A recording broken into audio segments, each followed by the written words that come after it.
The morning sunlight slipped through the kitchen curtains, painting soft gold on the table where Sarah sat with her cup of coffee. The world outside was waking up. Children walking to school, Kay dog barking in the distance, and the hum of life that never stopped.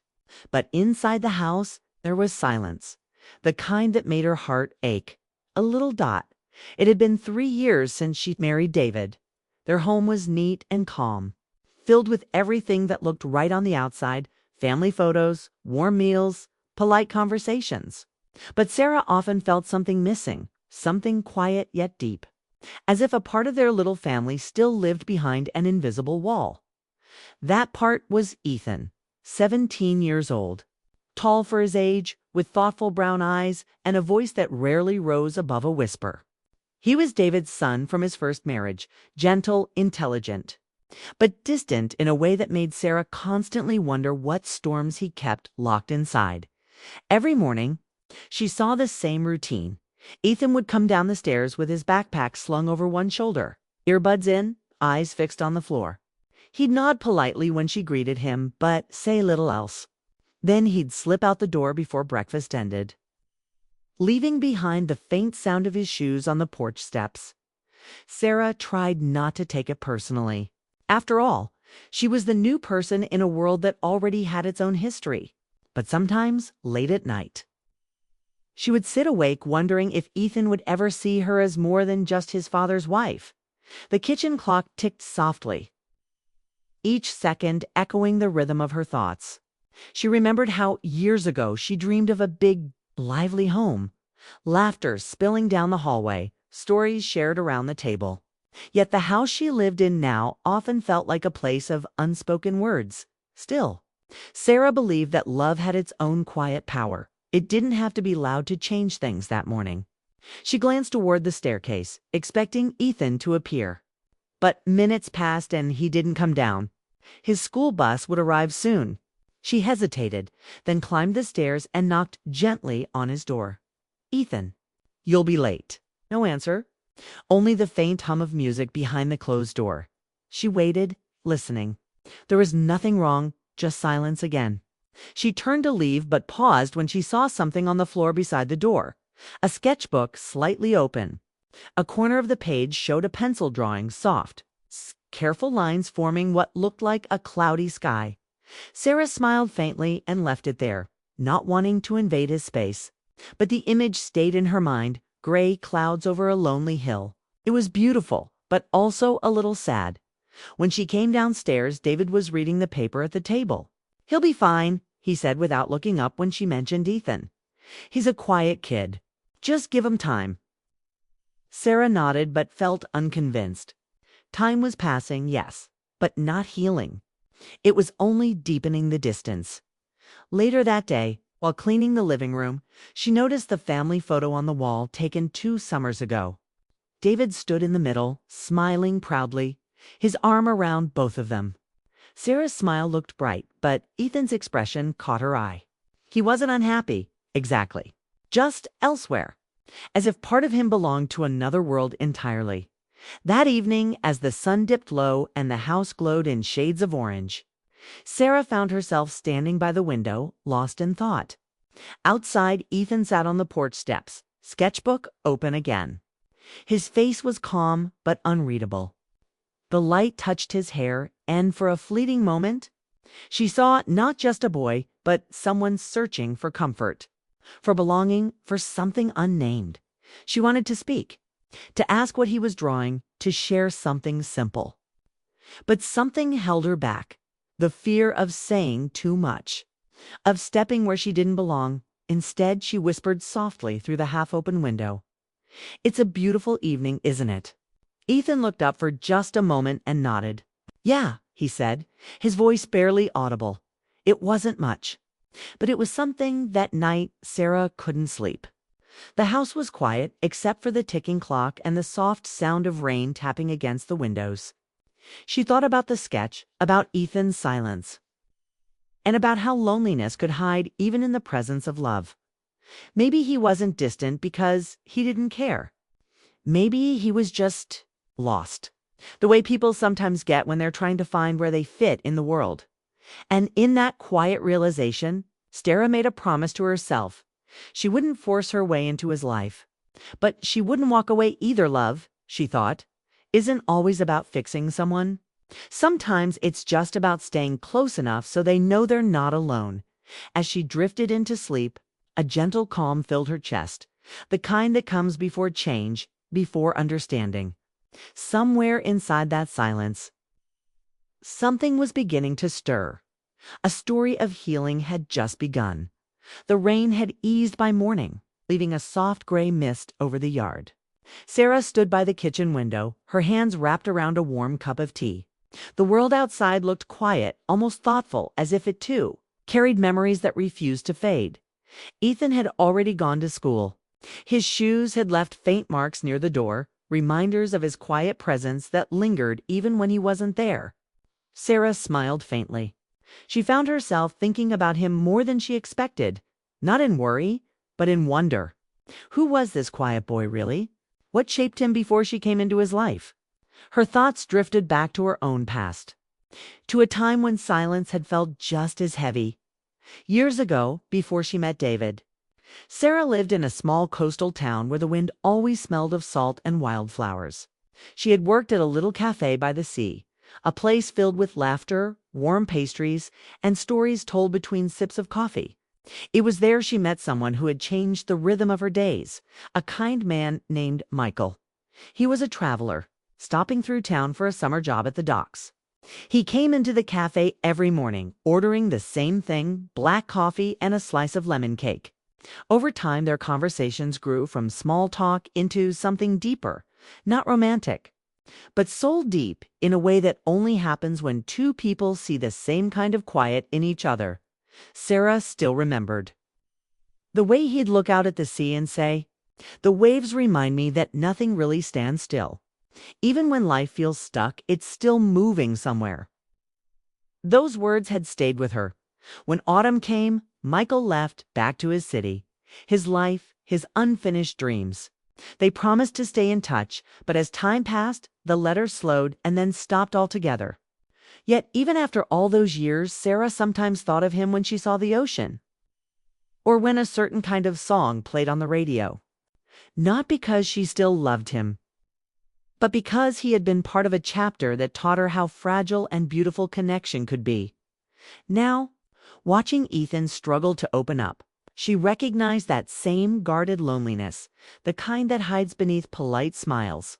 After lunch, she stepped into Ethan's room for the first time in weeks, just to tidy a bit. She didn't move anything personal, only dusted the shelves and straightened the desk. Among the pencils and sketchbooks, she found an old photo tucked between two notebooks. It was of Ethan as a child, maybe 8 years old, sitting on his mother's lap in a garden. Both of them were laughing. Sarah paused, her heart softening. She'd never met Ethan's mother, but she had often sensed the quiet ache her absence left behind. There was love in that picture, bright, innocent love that time could never truly erase. She put the photo back carefully, whispering, "You must miss her." That evening, as the sun lowered itself gently behind the trees, Ethan came home later than usual. He looked tired but calmer than the night before. "You were at art club?" Sarah asked gently. He nodded. "We're doing a project about memories." Her heart lifted. "That sounds beautiful." Ethan shrugged, but there was a small smile in the corner of his mouth. "I'm drawing my mom's garden," he said softly. Sarah felt a lump rise in her throat. "She would love that," she said. He looked surprised. "You think so?" "I know." So, she replied with warmth. For the first time, he met her eyes. Really met them, and she saw something there that hadn't been before. Trust. It was faint, like the first ray of sunlight after a storm, but it was real.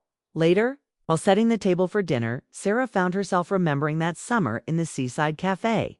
How people entered our lives for a reason, sometimes to stay, sometimes only to leave behind a lesson.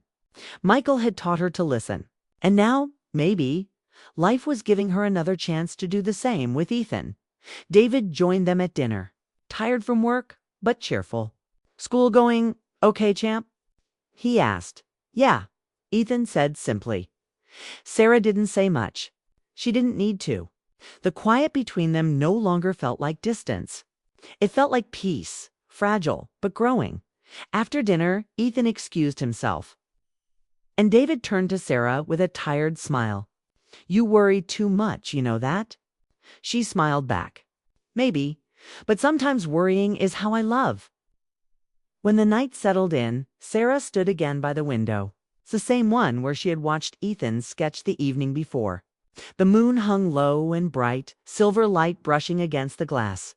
Somewhere inside her she felt the echo of old memories, laughter by the sea, the warmth of a shared cup of coffee, the bittersweet knowledge that every person who touches our heart leaves something behind. The past was a quiet teacher, and Sarah was learning its lesson all over again, that love isn't only about presence, it's also about understanding the echoes that never fade. And as she turned off the lights and the house fell into soft darkness, she knew that those echoes, both hers and Ethan's, were slowly guiding them towards something new, something tender, something healing, something that felt, at last, like family. Autumn had begun to touch the trees outside their home, tinting the leaves in shades of amber and gold. The air carried that soft chill that made everything feel a little slower, a little more thoughtful. Sarah loved this season, the scent of cinnamon, the hush of falling leaves, and the comfort of sweaters and warm drinks. One Thursday afternoon, she drove to the local art center where Ethan's school exhibition was being held. He hadn't invited her directly, but she had seen the flyer on the fridge. She thought it might mean something if she came not to intrude, but simply to be there. The small gallery smelled faintly of paint and fresh paper. Families wandered between displays, murmuring softly. The air was alive with quiet pride and nervous excitement. Sarah's heart beat a little faster as she spotted Ethan's name on a label beneath. One of the framed drawings, .A, was titled Asterisk, the garden, that remains. Asterisk, the piece showed a young boy standing in a garden full of wildflowers, some fading, some blooming, while a faint silhouette of a woman knelt beside him, helping him plant something new. The colors were gentle, soft blues and greens with a single streak of gold sunlight breaking through the clouds. Sarah's breath caught. There was sadness in the piece, yes, but also hope. It felt like a memory that had finally learned how to breathe again. "Beautiful, isn't it?" a familiar voice said beside her. Sarah turned and froze for just a moment. Standing there, smiling warmly, was Michael. Older now, his hair touched with gray, but his eyes still held that same thoughtful calm she remembered from years ago. "Michael," she whispered, surprised. I can't believe it's you."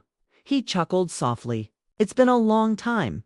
I saw your name on the exhibition list, Sarah Williams, volunteer coordinator. I had to see if it was really you." Her heart fluttered, not from romance, but from the strange, beautiful shock of memory colliding with the present. "You're back in town." "Just for a few weeks," he said. "My niece goes to this school. She told me about the show." He glanced at Ethan's drawing again. "This one's his, isn't it?" Sarah nodded, her voice soft. "Yes, my stepson." Michael's smile deepened with understanding. "He's talented. You can feel what he's saying even without words." They stood quietly for a moment, watching people drift through the room. Then Michael turned slightly toward her. "You always had a way of seeing the quiet things in people. I remember that." Sarah felt warmth rise in her chest. "Maybe that's why I feel close to him. Ethan doesn't say much, but his heart speaks louder than most." Michael nodded. Some people just need someone to listen long enough for the silence to turn into trust. His words brought back memories of those old cafe mornings. Conversations filled with meaning, but never promises. He had been someone who understood her without needing to explain herself. And standing beside him now, she realized how much that kind of understanding had shaped who she'd become. The kind of person who could reach Ethan not through advice, but patience. They spoke for a while about life, about small things. Michael had traveled to new cities, worked in community projects, and learned to find beauty in change. Sarah told him about her marriage, about David's steady kindness, and about Ethan's slow, fragile growth toward peace. There was no longing between them, only gratitude for what once was, and respect for what had come after. As the crowd thinned, Ethan appeared from across the room, his backpack slung loosely over one shoulder. He stopped when he saw Sarah and then, to her quiet joy, walked toward her willingly. "You came," he said, his tone halfway between surprise and relief. "Of course I did," she replied softly. "Your work is beautiful, Ethan." He looked down, a shy smile tugging at his lips. "Thanks." Then he noticed Michael and tilted his head. "Do you know each other?" Sarah nodded. "An old friend." Michael offered his hand kindly. "You're very talented, Ethan. Your art speaks with honesty. That's rare." Ethan's smile grew a little. "Thanks. I just draw what I miss, I guess." "That's the best kind of art," Michael said. A quiet moment passed, filled not with awkwardness, but calm, the kind of stillness that feels full instead of empty. Sarah felt a soft ache of nostalgia watching the two of them. Different generations, same gentle strength. When Ethan went to greet one of his teachers, Michael turned to Sarah once more.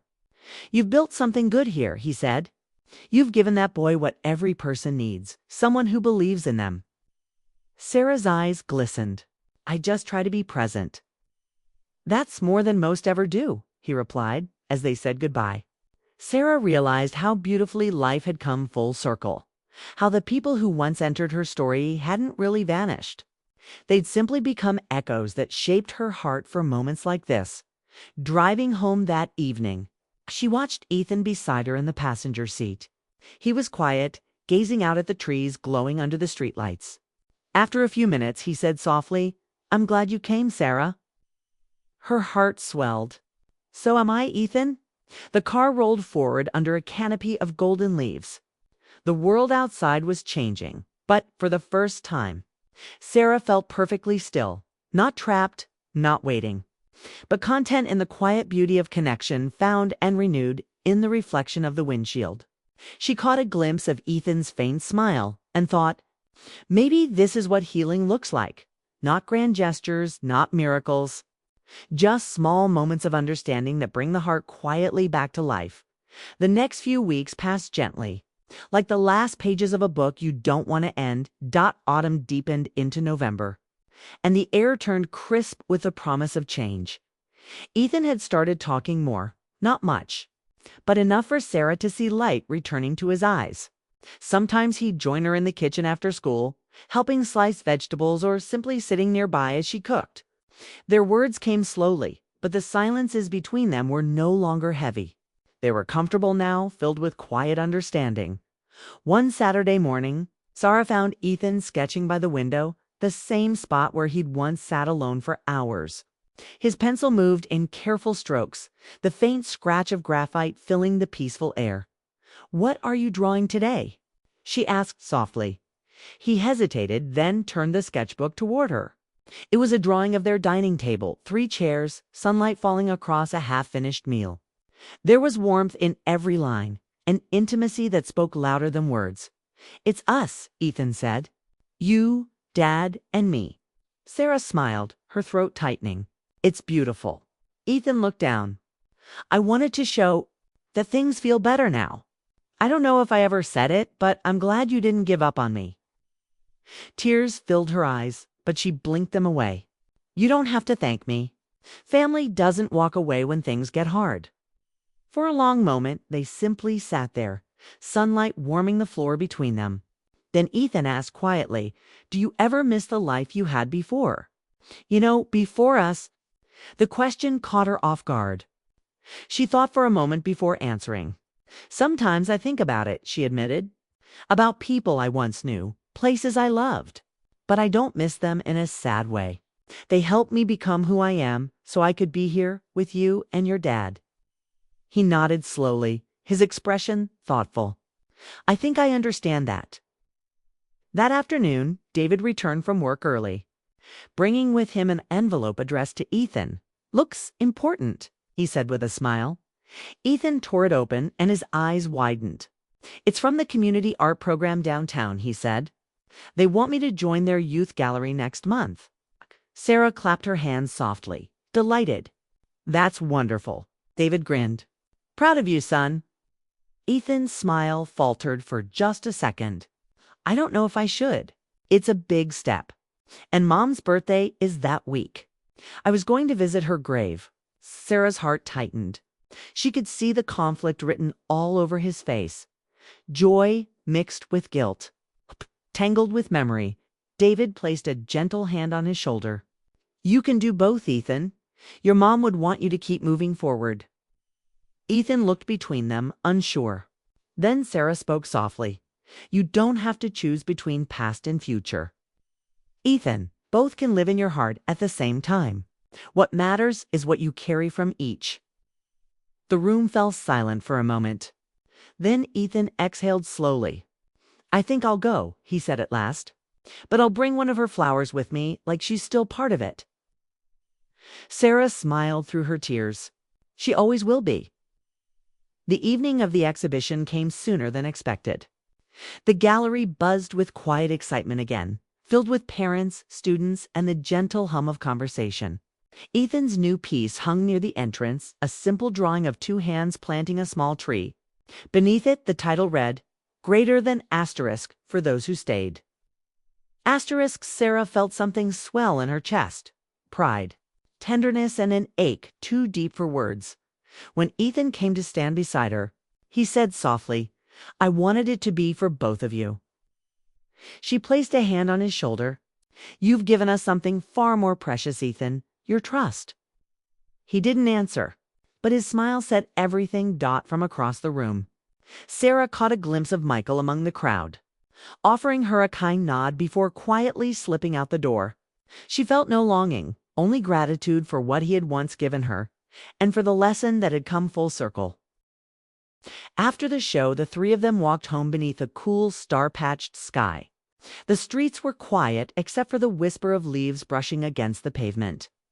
David reached for Sarah's hand, and Ethan walked a few steps ahead, humming softly. There was peace in the air, the kind that comes not from perfection, but from finally understanding where you belong. At home, before heading to bed, Sarah paused at Ethan's door.